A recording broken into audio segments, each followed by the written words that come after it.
Welcome to Free to Cook. In this episode, we're going to be cooking a brisket on the Weber. This is one of those recipes I get asked for a lot. Brisket takes a long time to cook, but with some tender love and care, it can be done on a standard kettle barbecue. For this cook, we're going to be using the snake method. So the first thing we need to do is open the bottom vents halfway. Lay out a line of charcoal around the edge of the barbecue, creating the snake. By lining the edge of the barbecue, the charcoal will slowly self-light. Make sure the charcoal sits together well and has enough space for the air to flow around the charcoal. For the snake method, we only need to light 3 to 4 pieces of charcoal. I'm using clean heat charcoal. Now light the charcoal by using a chimney. It's by far the easiest and quickest way to light your charcoal. I like to use lighter bricks, but you can also use newspaper, but I find it leaves a little bit too much soot in the barbecue. Light and place the chimney on top. The flame from the lighter will be drawn up the chimney and light the charcoal. While the charcoal is heating up, let's focus on the meat. For the rub, add equal parts salt and black pepper. Seal with the lid and shake to combine.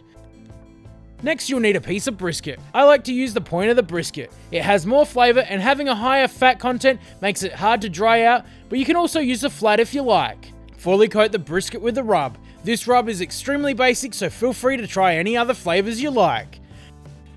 After 10 minutes, the charcoal should be nicely lit. Pour the charcoal onto one end of the snake. I'm using an old pair of barbecue tongs to move the charcoal around to make sure it's all in place. Next, place pieces of wood along the snake. As the charcoal lights, the wood will begin to smoke.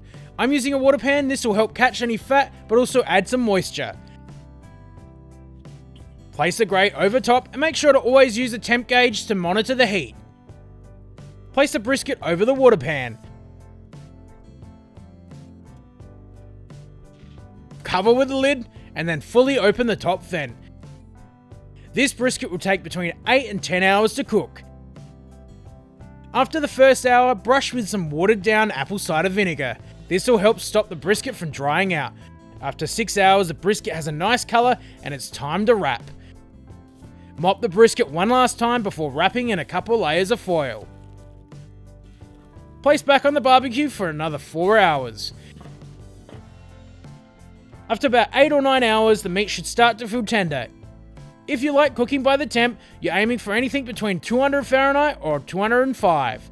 I like to take mine off at 190 degrees Fahrenheit, because while it's resting, the carryover heat will finish off the meat. So from here, take the brisket off the barbecue, let it rest for at least an hour, then all it's left to do is to slice into this brisket.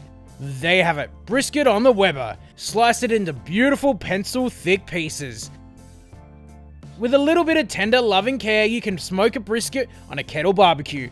If you found this recipe helpful, don't forget to share it, subscribe to the channel, like us on Facebook, follow us on Instagram, and if you have any recipe suggestions, leave them in the comments.